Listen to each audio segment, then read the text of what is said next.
नमस्कार दोस्तों, कथा वाचन में आप सभी का स्वागत है।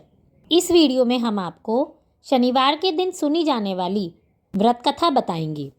लेकिन इससे पहले अगर आपने अभी तक इस चैनल को सब्सक्राइब नहीं किया है तो प्लीज़ इस वीडियो को लाइक और चैनल को सब्सक्राइब करना ना भूलें और बेल बटन भी ज़रूर दबाएं। हमारे सभी ग्रहों में शनि ग्रह का प्रकोप सबसे हानिकारक होता है, इसलिए शनिवार के दिन शनिवार का व्रत करते हुए शनि देवता की पूजा अर्चना करनी चाहिए। वैसे तो आप शनिवार का व्रत कभी भी शुरू कर सकते हैं, लेकिन सावन के महीने में शनिवार के व्रत को शुरू करने का विशेष महत्व होता है। इसी तरह से लगातार 7 शनिवार तक व्रत किए जाते हैं। अगर आप शनिवार का व्रत कर रहे हैं तो शनिवार का व्रत करने से शनि ग्रह के दोषों से मुक्ति मिलती है। इसके अलावा शनिवार का व्रत रखने से जीवन में आने वाले शनि के प्रकोप से भी बचा जा सकता है। अगर किसी के ऊपर शनि की 7.5 और ढैया चल रही हो तो उससे भी मुक्ति पाने के लिए शनिवार का व्रत जरूर करना चाहिए। शनिवार का व्रत करने से नौकरी और व्यापार में भी सफलता मिलती है और आपके जीवन में हमेशा सुख, समृद्धि और मान सम्मान बना रहता है। शनिवार के दिन आप यह ध्यान रखें कि कोई भी लोहे की वस्तु, तेल आदि खरीदकर घर में ना लाएं, बल्कि इस दिन इन चीज़ों का दान करना चाहिए। इस तरह से शनिदेव का व्रत करके दुर्भाग्य को सौभाग्य में भी बदला जा सकता है और हर विपत्ति दूर होती है। शनिवार का व्रत करने में शनिवार के व्रत की कथा भी सुनी जाती है। आइए जानते हैं कि क्या है शनिवार के व्रत की कथा। एक समय स्वर्गलोक में सबसे बड़ा कौन के प्रश्न पर 9 ग्रहों में वाद विवाद हो गया। विवाद इतना बढ़ा कि परस्पर भयंकर युद्ध की स्थिति बन गई।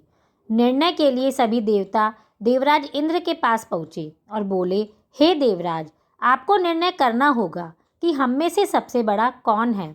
देवताओं का प्रश्न सुनकर देवराज इंद्र उलझन में पड़ गए। इंद्र बोले, मैं इस प्रश्न का उत्तर देने में असमर्थ हूँ। हम सभी पृथ्वीलोक में उज्जैनी नगरी में राजा विक्रमादित्य के पास चलते हैं। देवराज इंद्र सहित सभी ग्रह उज्जैनी नगरी पहुँचे। महल में पहुंचकर जब देवताओं ने उनसे अपना प्रश्न पूछा तो राजा विक्रमादित्य ने कुछ देर के लिए परेशान हो उठे, क्योंकि सभी देवता अपनी अपनी शक्तियों के कारण महान थे। किसी को भी छोटा या बड़ा कह देने से उनके क्रोध के प्रकोप से भयंकर हानि हो सकती थी। अचानक राजा विक्रमादित्य को एक उपाय सूझा। उन्होंने विभिन्न धातु, स्वर्ण, चांदी, कांसा, ताम्र, शीशा, रागा, जस्ता, अभ्रक और लोहे के 9 आसन बनवाए। धातुओं के गुणों के अनुसार सभी आसनों को एक दूसरे के पीछे रखवाकर उन्होंने देवताओं को अपने अपने सिंहासन पर बैठने के लिए कहा। देवताओं के बैठने के बाद राजा विक्रमादित्य ने कहा, आपका निर्णय तो स्वयं ही हो गया। जो सबसे पहले सिंहासन पर विराजमान है वही सबसे बड़ा है। राजा विक्रमादित्य के निर्णय को सुनकर शनि देवता ने सबसे पीछे आसन पर बैठने के कारण अपने को छोटा जानकर क्रोधित होकर कहा, राजा विक्रमादित्य, तुमने मुझे सबसे पीछे बैठाकर मेरा अपमान किया है। तुम्हें मेरी शक्तियों से परिचित नहीं हो। मैं तुम्हारा सर्वनाश कर दूंगा। शनि ने कहा, सूर्य एक राशि पर 1 महीने, चंद्रमा 2.25 दिन, मंगल 1.5 महीने, बुध और शुक्र 1 महीने, बृहस्पति 13 महीने रहते हैं, लेकिन मैं किसी भी राशि पर 7.5 वर्ष तक रहता हूँ। बड़े बड़े देवताओं को मैंने अपने प्रकोप से पीड़ित किया है। राम को 7.5 के कारण ही वन में जाना पड़ा और रावण को 7.5 के कारण ही युद्ध में मृत्यु का शिकार बनना पड़ा। राजा, अब तो मेरे प्रकोप से नहीं बचेगा। इसके बाद अन्य ग्रहों के देवता प्रसन्नता के साथ वहां से चले गए, किंतु शनिदेव बड़े क्रोध के साथ वहां से विदा हुए।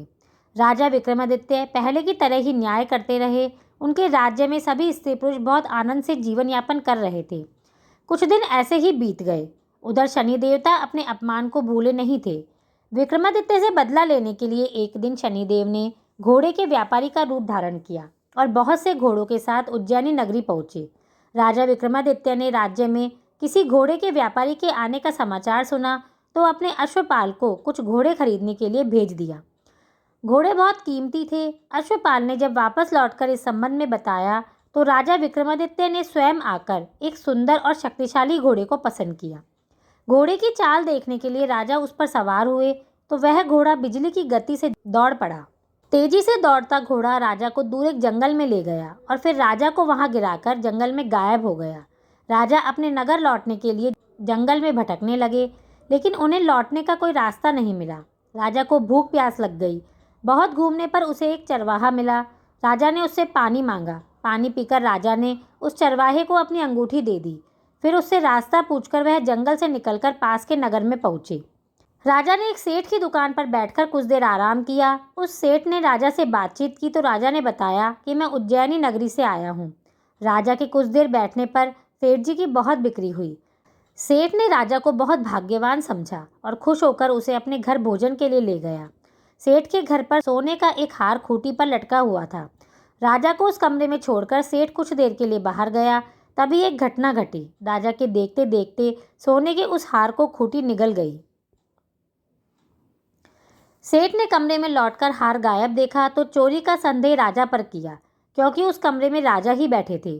सेठ ने अपने नौकरों से कहा कि इस परदेसी को रस्सी से बांधकर नगर के राजा के पास ले चलो।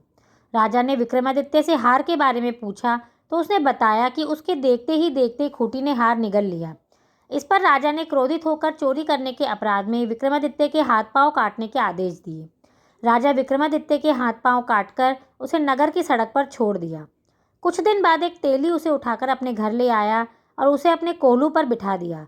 राजा आवाज़ देकर बैलों को हाँकता रहा। इस तरह तेली का बैल चलता रहा। राजा को भोजन मिलता रहा। शनि के प्रकोप के 7.5 वर्ष पूरा होने पर वर्षा ऋतु आरंभ हुई। राजा विक्रमादित्य एक रात मेघ मल्हार गा रहे थे। तभी नगर के राजा की लड़की राजकुमारी मोहिनी रथ पर सवार होकर उस तेली के घर के पास से गुजरी।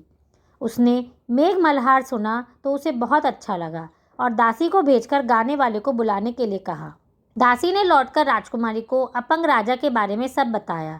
राजकुमारी उसके मेघ मल्हार से मोहित हुई, अतः उसने सब कुछ जानकर भी अपंग राजा से विवाह करने का निश्चय किया।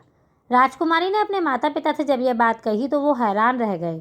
रानी ने मोहिनी को समझाया, बेटी तेरे भाग्य में तो किसी राजा की रानी होना लिखा है, फिर तू उस अपंग से विवाह करके अपने पैर पर कुल्हाड़ी क्यों मार रही है। राजकुमारी ने जिद नहीं छोड़ी। अपनी जिद पूरी कराने के लिए उसने भोजन करना छोड़ दिया और प्राण त्याग देने का निश्चय किया।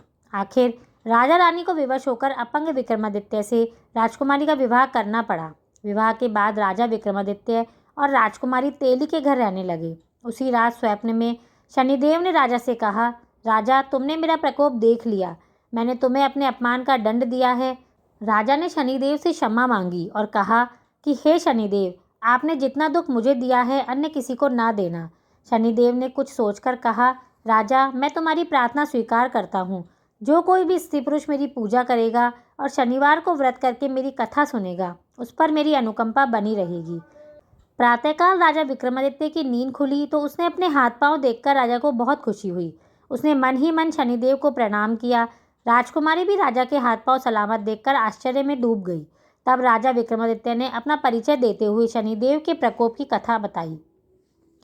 सेठ को जब इस बात का पता चला तो वह दौड़ता हुआ तेली के घर पहुंचा और राजा के चरणों में गिरकर क्षमा मांगने लगा।